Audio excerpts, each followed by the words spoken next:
Hello friends, आजच्या व्हिडिओमध्ये आपल्याला ICDS अंगणवाडी मुख्य सेविका अंतर्गत भरती याकरिता व्हिडिओ बघायचा आहे। आजच्या व्हिडिओमध्ये आपल्याला बाल हक्क संरक्षण अधिनियम हा जो कायदा आहे यावर आधारित प्रश्न बघायचे आहेत। आपण आपल्याकरता जी व्हिडिओ सिरीज घेऊन आलो आहोत त्यामधील हा लेक्चर क्रमांक 6 आहे। यादीचे सर्व लेक्चर आपण चॅनलच्या प्लेलिस्टमध्ये जाऊन बघू शकता। तर लक्षात घ्या, जर तुम्ही परीक्षेचा अभ्यासक्रम जर बघितला तर लक्षात घ्या, इंग्रजी 10 प्रश्न 20 गुणांसाठी आहे, मराठी 20 प्रश्न 40 गुणांसाठी, सामान्य ज्ञान आणि ॲप्टिट्यूड 40 प्रश्न आहेत 80 गुणांसाठी, तसेच महिला व बालविकास योजना व कायदे 30 प्रश्न आहेत 60 मार्कांसाठी। तर आज आपण काय बघतोय तर महिला व बालविकास कायदे बाल हक्क संरक्षण अधिनियम या ठिकाणी बघण्याचा प्रयत्न करत आहोत। आपल्याला जर परीक्षेसाठी परिपूर्ण मटेरियल पाहिजे असेल तर आपण घेऊ शकता। यामध्ये तुम्हाला 18,500 प्लस प्रश्न भेटणार आहेत 250 रुपयामध्ये। याविषयी अधिकची माहिती आपण व्हिडिओच्या शेवटी बघणार आहोत। आजच्या व्हिडिओला सुरुवात करूया। तर सर्वात पहिला प्रश्न आहे, बाल हक्क संरक्षण अधिनियम कोणत्या वर्षी लागू करण्यात आला? ऑप्शन आपण स्वतः रीड करायचे आणि या प्रश्नाचं उत्तर देखील खाली कमेंट करायचं आहे। जेवढेही प्रश्न बघणार आहोत त्या सर्वांची उत्तरे आपण खाली कमेंट करायची। ही एक्सरसाइज आपल्याला डेली करायची, याने फायदा काय होईल तुम्ही गेस कराल, परंतु लक्षात घ्या तुमचं उत्तर बरोबर आलं किंवा चुकलं तरी तो प्रश्न लक्षात राहण्याकरिता तुम्हाला मदत होईल। तर प्रश्न वाचून झाल्यानंतर व्हिडिओला पॉज करायचा आणि लगेचच खाली कमेंट करायचं आहे। तर लक्षात घ्या, या प्रश्नाचं योग्य उत्तर आहे ऑप्शन क्रमांक सी, 2012 मध्ये बाल हक्क संरक्षण अधिनियम लागू करण्यात आला आहे।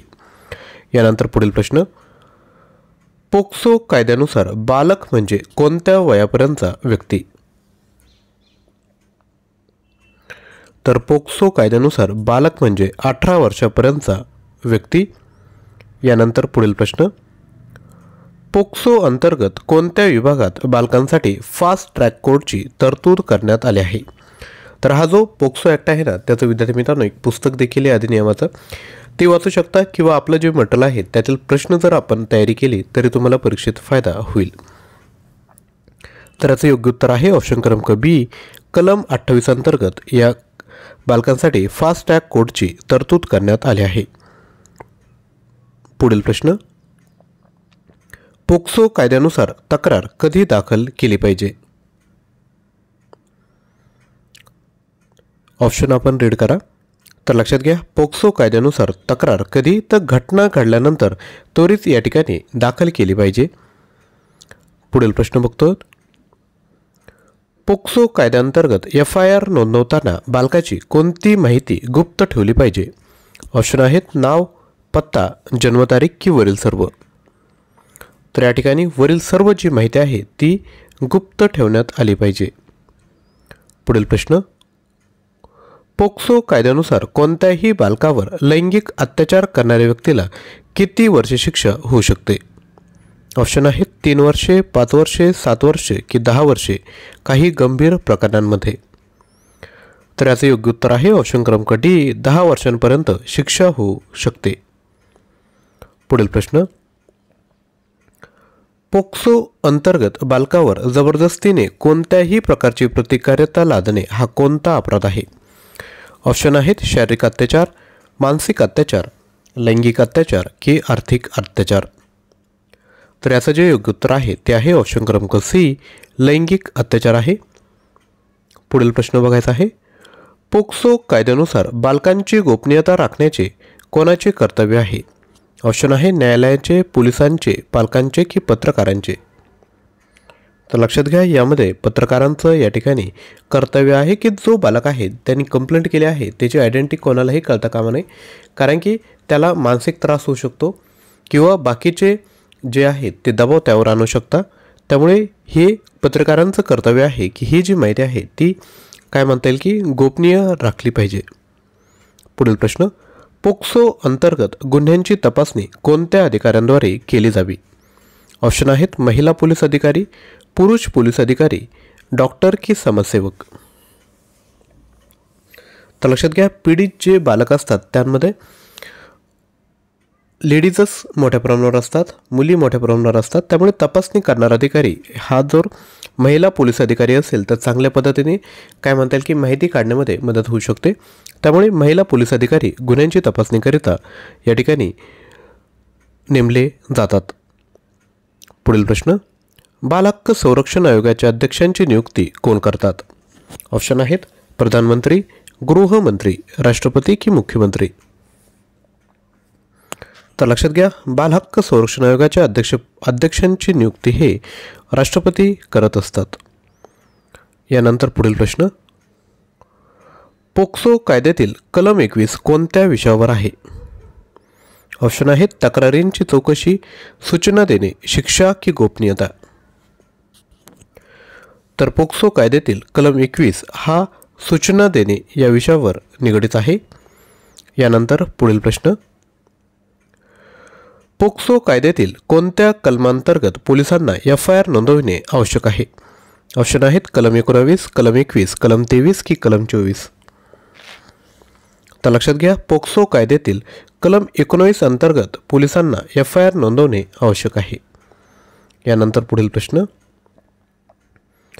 पोक्सो अंतर्गत शिक्षेची सुनावणी कोणत्या कोर्टात केली जाते? तर पोक्सो अंतर्गत शिक्षेची सुनावणी ही फास्ट ट्रॅक कोर्टमध्ये केली जाते. यानंतर पुढील प्रश्न, पोक्सो कायद्याअंतर्गत तक्रार दाखल करण्याची मर्यादा किती आहे? तर या ठिकाणी नाही ऑप्शन आहे, म्हणजे तुम्ही कधीपर्यंत देखील तक्रार नोंदवू शकता. पुढील प्रश्न, पोक्सो कायद्यानुसार तक्रार कोण दाखल करू शकतो? ऑप्शन आहेत फक्त पालक, फक्त शिक्षक, कोणताही व्यक्ती की फक्त पीडित. तर पोक्सो कायद्यानुसार कोणताही व्यक्ती तक्रार दाखल करू शकतो. यानंतर पुढील प्रश्न, पोक्सो कायद्यातील बालकाचे हक्क राखण्यासाठी कोणत्या प्रकारच्या शिक्षा वापरल्या जातात? ऑप्शन आहेत फक्त आर्थिक दंड, फक्त त्वरित सुनावणी, कठोर शिक्षा की वरील सर्व. तर याचे योग्य उत्तर आहे ऑप्शन क्रमांक C, कठोर शिक्षा. पुढील प्रश्न, पोक्सो अंतर्गत अपराध नोंदवण्यासाठी कोणता फोन क्रमांक वापरावा? ऑप्शन आहेत 101, 100, 1098 की 102. तर पोक्सो अंतर्गत अपराध नोंदवण्यासाठी 1098 हा जो क्रमांक आहे, फोन क्रमांक, तो वापरला पाहिजे. पुढील प्रश्न, पोक्सो कायद्यानुसार लैंगिक अत्याचाराची तक्रार करणाऱ्या बालकाला कोणत्याही प्रकारची जबरदस्ती करू नये असे कोणत्या कलमात म्हटले आहे? तर हे कलम 23 मध्ये म्हटलेलं आहे. यानंतर पुढील प्रश्न, पोक्सो अंतर्गत तपासणी किती दिवसात पूर्ण करणे आवश्यक आहे? तर लक्षात घ्या, पोक्सो हा जो कायदा आहे त्याच्या अंतर्गत तपासणी ही 90 दिवसात पूर्ण करणे आवश्यक आहे. पुढील प्रश्न, बाल हक्क संरक्षण अधिनियम कोणत्या मंत्रालयाच्या अंतर्गत येतो? ऑप्शन आहेत गृह मंत्रालय, महिला व बालविकास मंत्रालय, आरोग्य मंत्रालय की न्याय मंत्रालय. तर लक्षात घ्या, बाल हक्क संरक्षण अधिनियम हे महिला व बालविकास मंत्रालय यांच्या अंतर्गत येत असते. आणि विद्यार्थी मित्रांनो, तुमच्यासाठी होमवर्क म्हणून एक प्रश्न देत आहे की बालक म्हणजे कोणत्या वयापर्यंतचा व्यक्ती? तर या प्रश्नाचं उत्तर खाली कमेंट करायचं आहे. तसेच एक छोटीशी रिक्वेस्ट आहे, व्हिडिओला लाईक केलं नसेल तर एक लाईक करायचं आहे आणि ज्यांना शक्य असेल त्यांनी खाली कमेंटमध्ये थँक्यू कमेंट करायचं आहे. छोटीशी ॲक्टिव्हिटी आहेत, परंतु याने देखील आम्हाला मोटिवेशन भेटतं की असंच कंटेंट आपणापर्यंत पोहोचवलं पाहिजे. पुढील प्रश्न बघूयात. पोक्सो कायद्यानुसार बालकांचे संरक्षण कोणाच्या देखरेखीखाली ठेवले जाते? ऑप्शन आहेत न्यायालय, महिला आयोग, बालकल्याण समिती की पालक. तर लक्षात घ्या, पोक्सो कायद्यानुसार बालकांचे संरक्षण हे बाल कल्याण समितीच्या देखरेखीखाली ठेवले जाते. पुढील प्रश्न, पोक्सो कायद्यानुसार तपासणीत कोणता व्यक्ती सहभागी असावा? ऑप्शन आहेत महिला पोलीस अधिकारी, शिक्षक, मुलाचे पालक की वकील.